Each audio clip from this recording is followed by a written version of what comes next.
We might be out of NVIDIA GPUs, AMD's patch for Windows 11 has middling results, and Newegg ships out CPUs and that says, please, pretty please don't post this to the internet. Let's get into the hot news, everybody. I'm your Brett host. We're gonna be going over the hottest tech news that I can find on the internet while you enjoy your breakfast. So buckle in and get ready for a brand new week of everything going wrong, which this is a report that came out in previous weeks that NVIDIA might be ramping down production of their RTX 30 series cards for speculative reasons. One of the thoughts was that they're trying to drive up prices and create demand for higher priced cards when they do indeed launch their Super Series, allegedly towards the beginning of this coming new year. And according to new reports, this might actually be happening because previously it was just a report by Moore's Law is Dead on some back-end supply channel stuff, but now new indication is coming out from retailers that NVIDIA is selling fewer and fewer cards than they were previously. Mind Factory, which is a retailer over in Germany, published their recent sales figures and showed that AMD finally beat NVIDIA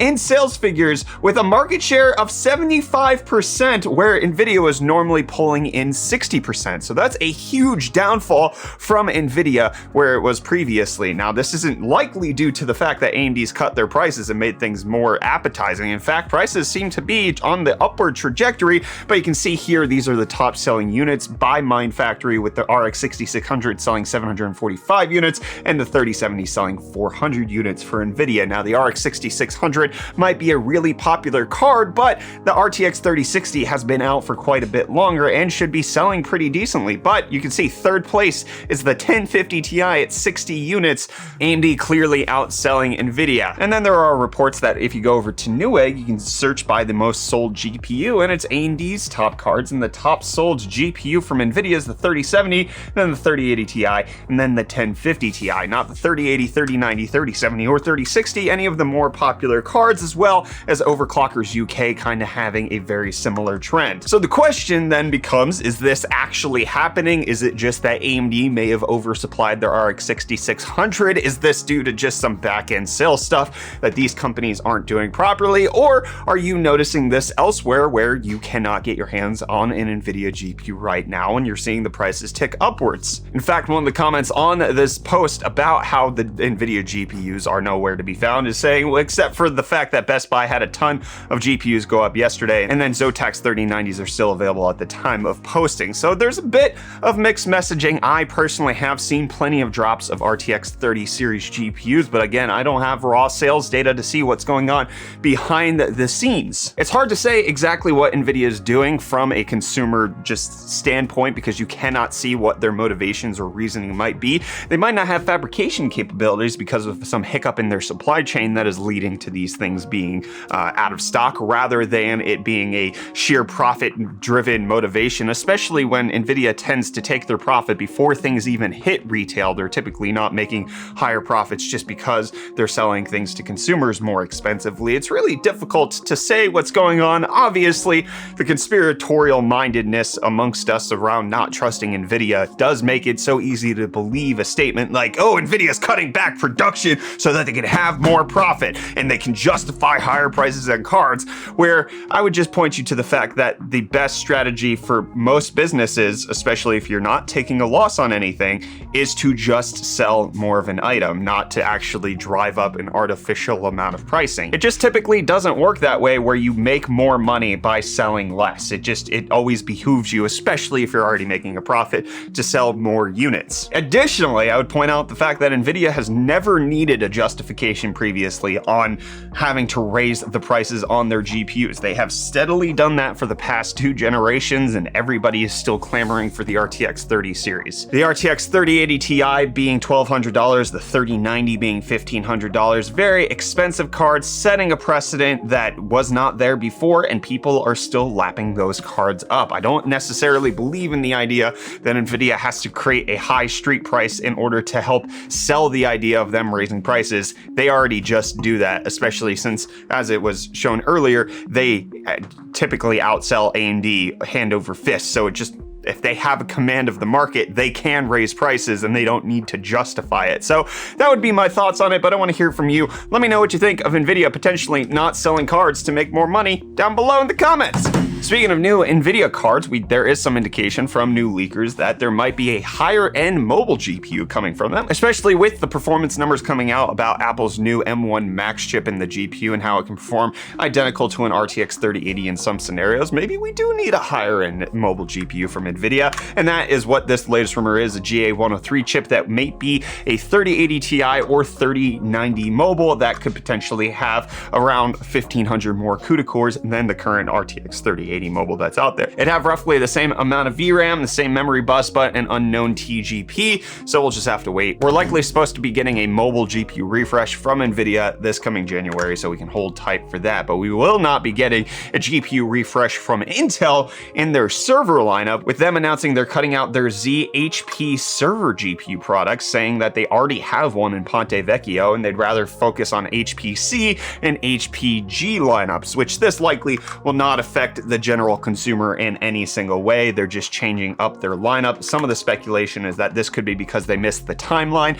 on really pushing out their XE HP server stuff, especially when a lot of it's focused on media transcoding. And then the big players in the space like Google with YouTube are already building their own chips to transcode video and encode video. They likely don't need Intel's chips, and so maybe Intel's looking at the market and deciding, hey, we're not going to be able to compete in this space, so we're going to pull back. This doesn't mean a whole lot for you and me, but it might mean something to the big industry out there. But what might mean something to you is AMD's current Windows 11 fix, which is supposed to fix the L3 cache issues, and Tom's Hardware has gone ahead and checked out whether or not it's done so, and they found that, yeah, the latency and the bandwidth and all of that has seemed to have returned to normal, but that hasn't necessarily led to better gaming performance in all scenarios. They found that in some instances with just the Windows 11 patch, it made for worse gaming performance, but then once they added in a chipset patch as well, it led to even worse performance in certain scenarios. So you can see right here, Project Cars benefited from these patches, but Shadow of the Tomb Raider did not, and Red Dead Redemption 2 did not benefit at all, and neither did Grand Theft Auto 5, with Far Cry 5 actually performing worse now that the patch has happened. So the latency is fixed,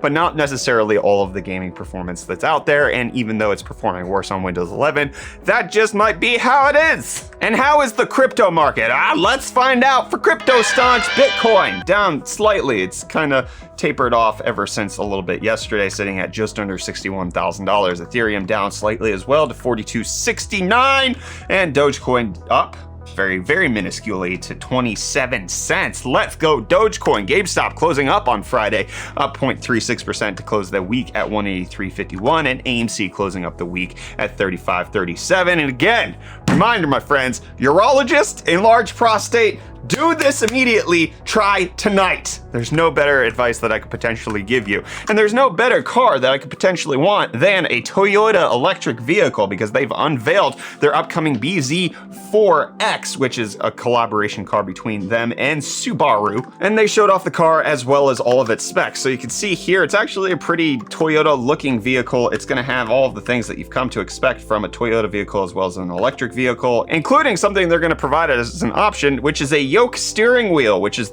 they're calling wing shape, to have a better view of the visibility of the road as well as your binnacle, which copying directly from Tesla, but it's going to have decent specs, a 71.4 kilowatt hour battery pack, which can go up to 310 miles with rear wheel drive and up to 286 miles on the all wheel drive version, which is, or front wheel drive, excuse me, on the previous one. And then all wheel drive is 286, which is honestly not terrible. This isn't EPA rated. This is just their guess. Hopefully it's a little bit better than that. That's kind of middle of the road for where it's at. It's going to have a 150 kilowatt motor in the front.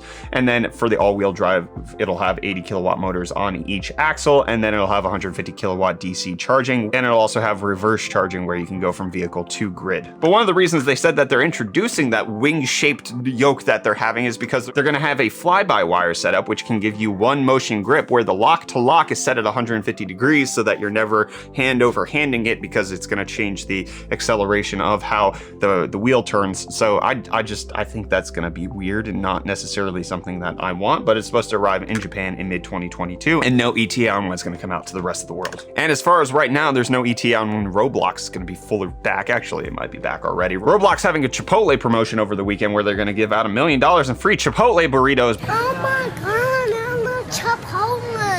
but the servers went down and nobody could win anything.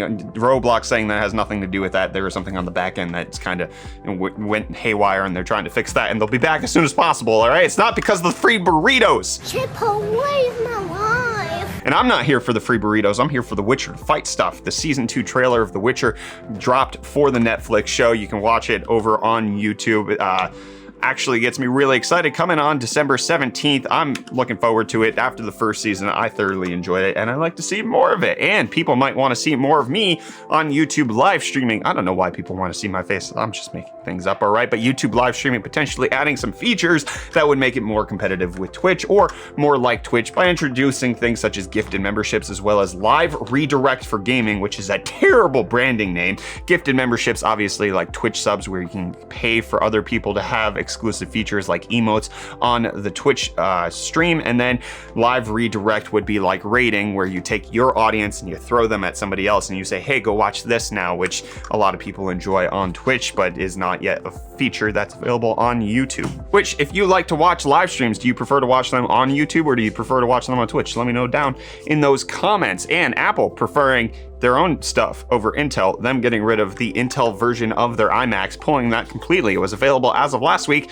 and now it's not. It's gone. It's dead. They don't need it no more. And you know what you don't need? You don't need to not know what Intel's GPUs are going to look like, because we now have our first pictures being posted by Moore's Law is Dead, showing off this silver design that I'm not a huge fan of. It's redesigned from the previous leaks that are out there, including a black PCB, 8+6-pin power connector. It's not a terrible looking GPU. I'm not a huge fan. Let me know what you think of the Intel Z GPU down below, and what you think it looks like. And what this looks like from Newegg is a big oopsie doodle. They shipped out Alder Lake CPUs to customers, and everybody was like, hey, look, I got my CPU early. And then they got a phone call from Newegg saying, hey, can you not post that on the internet? You're not supposed to have that yet. To which people then went on to Reddit. It was like, hey, Newegg called me. And then other people were like, yeah, Newegg called me too. They clearly screwed up. People aren't supposed to have these CPUs, but they're not shipping out the motherboard, so it's not like they can use them in the first place.